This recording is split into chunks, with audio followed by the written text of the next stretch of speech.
Hi, today I'm Rachel Lantabias, 37 years old. I don't have a long-term medication.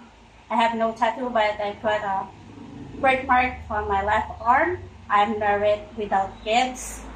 I'm high school graduate and I have NC2 working certification. I worked in Hong Kong before for 6 years with just one employer.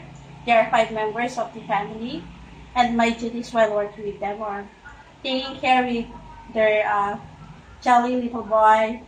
I am playing with him, uh, doing some artwork, sending him and picking him up to school every day, and I even go to his extra activities every Saturdays and Sundays. I even do the household chores like cleaning, ironing, cooking. I prepare quick meal for their breakfast and 2 meals every day.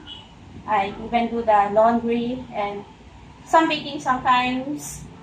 And my last 2 years with them, I'm taking care of their grandmother who is sick at the time.